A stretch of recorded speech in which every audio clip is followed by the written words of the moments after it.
నమస్తే, welcome to KTV news. రాష్ట్ర ప్రభుత్వ విద్యార్థుల కోసం వారి అభ్యున్నతి కోసం కృషి చేస్తుందని Gopavaram tahsildar Tribhuvan Reddy mega parents meeting లో వారి అభిప్రాయాన్ని వ్యక్తం చేశారు.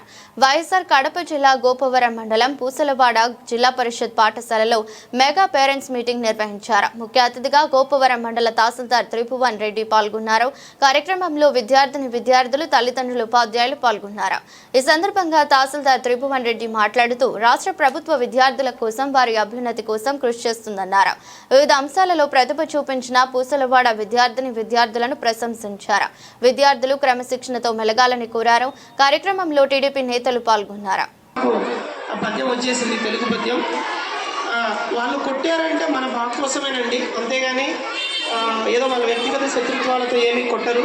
కొట్టగానే టీచర్లు ఏమి మీకు శత్రువుల్లాగా నేను ఈరోజు ఈ స్థాయిలో ఉన్నాను. మా నాన్న ఒక సామాన్య రైతు, కానీ మా నాన్న ఇప్పటికీ అంటే నాకు భయం. ఒక మంచి వాతావరణంలో బాగా ఎదిగేటట్టు, బాగా పెరిగేటట్టు మంచి ఇక్కడున్న విద్యార్థులకు నా శుభాశీస్సులు. ఈరోజు పేరెంట్ టీచర్ మీటింగ్ అంటే తల్లిదండ్రులు ఉపాధ్యాయుల మీటింగ్కు సంబంధించి నన్ను ముఖ్య అతిథిగా అంటున్నాము. లాంటివి ముందు ఒక 2 మాటల్లో చెప్తానండి. ముఖ్యంగా పూసలవాడ ఏరియా, గోపవరం మండలంలో ఉన్న ఈ ఏరియా చాలా వెనుకబడిన ఏరియా. వెనుకబడిన అంటే చాలా పేదరికంలో ఇంకా అట్టడుగు వర్గాలు ఉన్న ఈ ఏరియాలో వీళ్ళు చాలామంది స్కూల్స్కి, అమ్మాయిలు ఇక్కడ ఎక్కువ మంది స్కూల్స్లో ఉంటున్నారు. కనీస వసతులు లేక ఇబ్బందులు పడుతున్నారు. ఇవన్నీ కూడా స్కూల్ కూడా కనీస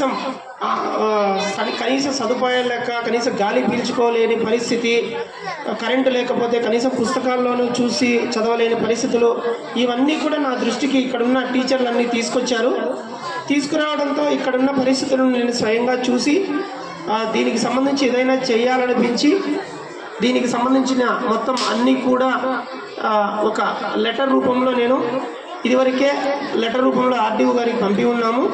ఆ లెటరు మన విద్యాశాఖ మంత్రి లోకేష్ గారి దగ్గరికి కూడా చేరింది. దీని విషయమై ఏదో ఒకటి మనకు ఈ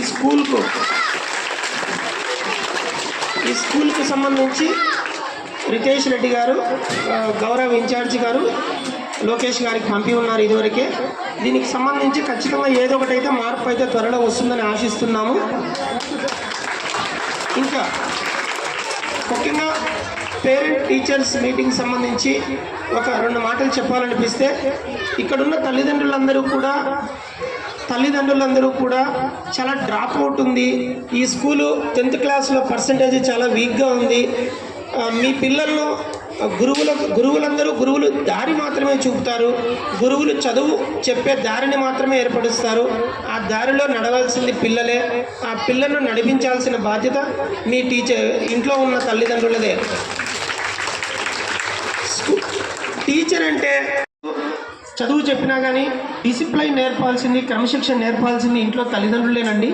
మీరు నేర్పే క్రమశిక్షణే చదువు అనేది వస్తుంది. చదువు ఆటోమేటిక్గా వచ్చేస్తుందండి. చదివే పెద్ద ఇబ్బంది ఏం కాదు. కాస్త రోజుకు 1 గంట పుస్తకం పట్టుకోగానే చదువు వస్తుంది. కానీ క్రమశిక్షణ అనేది అతి ముఖ్యం. మీ పిల్లలకు మీరు నేర్పాల్సింది ముఖ్యంగా క్రమశిక్షణేనండి. క్రమశిక్షణ నేర్పితేనే జీవితంలో ఎవరైనా కానీ పైకి వస్తారు. చదువు ఉన్నా లేకపోయినా క్రమశిక్షణ ఉంటే ఏదో ఒక రంగంలో పైకి వస్తారు నెట్టుకొని. అలాగే ఇప్పటిదాకా గురువులు చెప్పిన కొన్ని విషయాల్లో మీకు మధ్యాహ్నం ఇక్కడ భోజనం ప్రభుత్వం ఏర్పాటు చేస్తోంది. చాలామంది తినకోకుండా వెళ్తున్నారు. మీరు ఖచ్చితంగా ప్రభుత్వం మీకు డ్రాప్అవుట్ రేట్ను తగ్గించాలి. మధ్యాహ్న భోజనం పెడితే చాలామంది పిల్లలు కాస్త ఇంట్లో పేదవాళ్ళు, ఇంట్లో పెట్టలేని వాళ్ళు, అన్నం సరిగ్గా వసతి లేని వాళ్ళు ఏదన్నా ప్రభుత్వం ఏర్పాటు చేస్తే మీరు కొంచెం చదువుకొని పైకి వస్తారన్న ఉద్దేశంతోనే ప్రభుత్వాలు ఇట్లాంటి కార్యక్రమాలు ఏర్పాటు చేస్తూ ఉంటాయి. మరి ఇట్లాంటి మంచి కార్యక్రమాన్ని మీరు అంటే అన్ని పోషకాలు కలిపిన బియ్యాన్ని ప్రభుత్వం తయారు చేసి ప్రతి 100 గ్రాముల్లో ఒక 10 గ్రాముల మేరకు కలిపి మీకు పంపిస్తోంది. అవి తింటే పిల్లలు కాస్త పోషకాలన్నీ వచ్చి కాస్త మానసిక ఎదుగుదల, వికాసం కోసం ఫోర్టిఫైడ్ రైస్ను ప్రభుత్వం మధ్యాహ్న భోజన పథకంలో కాస్త కలిపిస్తోంది. అవన్నీ కూడా పిల్లల కోసం మాత్రమే అని మీరు ఆలోచించాలి. మీరు కూడా ఈ స్కూల్లో ఏదైతే 10th క్లాస్ పిల్లలు ఉన్నారో మీరు లాస్ట్ ఇయర్ 45% 50% పాస్ అయినారండి. ఈ సంవత్సరం మాత్రం మేము ఒప్పుకోమండి. ఎట్టి పరిస్థితుల్లో కొంచెం మంచి ప్రోగ్రెస్ రావాలి.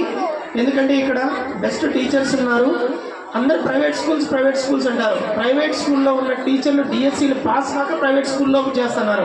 కానీ వీళ్ళు డిఎస్సీలు పాస్ అయ్యి ఎంతో లక్షల మందిని దాటుకొని వచ్చి ఇక్కడికి వచ్చి కూర్చొని మీకు చదువు చెప్తున్నారు. మనం వాళ్ళ నుంచి చదువుని పిండుకోవాలా. చదువుని పిండుకుంటే ఎంత పిండుకుంటే అంత చదువు వస్తుంది వాళ్ళ నుంచి. అదంతా మీరు ఉపయోగించుకోవాలి.